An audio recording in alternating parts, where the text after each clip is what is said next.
غیر مقلدین کا موقف یہ ہے کہ بھینس کی قربانی کرنا صحیح نہیں ہے۔ مولانا مبشر احمد ربانی غیر مقلد لکھتے ہیں آپ کے مسائل اور ان کا حل میں مبنی بر احتیاط اور راجح یہی موقف ہے کہ بھینس کی قربانی نہ کی جائے۔ دلیل آپ کے مسائل کے حل میں دلیل یہ دی، کہتے ہیں حجاز میں بھینس کا وجود ہی نہ تھا، بس اس کی قربانی نہ سنت رسول سے ثابت ہے نہ تعامل صحابہ سے رضی اللہ عنہ۔ دیکھو یہ دلیل ہے۔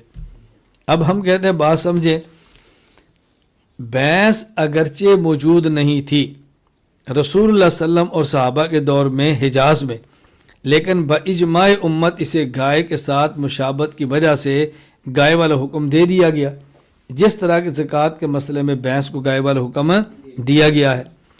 اس لیے بڑی آسان سی بات ہے۔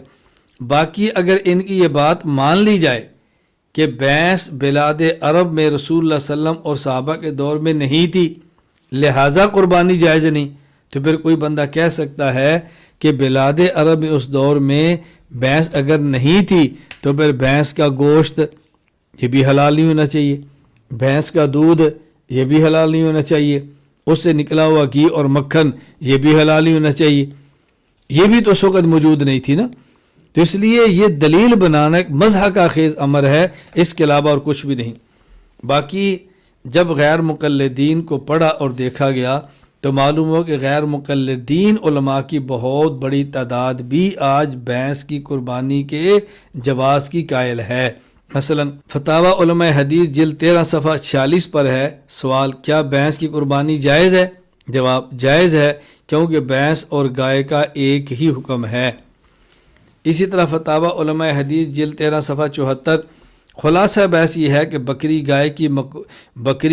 گائے کی قربانی مسنون ہے، تاہم بھینس اور بھینسا کی قربانی بھی جائز اور مشروع ہے، اور ناجائز لکھنے والے کا مسلک درست نہیں۔ اسی طرح مولانا نعیم الحق ملتانی غیر مقلد نے کتاب لکھی ہے بھینس کی قربانی کا تحقیقی جائزہ، اور اس میں بھینس کی قربانی کو جائز کہا اور دلائل کے منکر کو جاہل کہا۔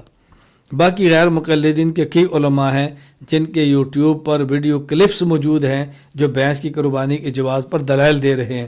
مثلا غیر مقلد عالم حافظ ابو یحییٰ نور پوری، مولانا عبد الرحمن عابد غیر مقلد، حافظ مشتاق اکاڑوی غیر مقلد، مولوی ابو معاذ حنیف غیر مقلد، حافظ عبد المجید فرخ غیر مقلد، حافظ ندیم ظہیر غیر مقلد، مولوی عبدالسلام بن محمد غیر مقلد، مولوی عبداللہ ناصر رحمانی غیر مقلد۔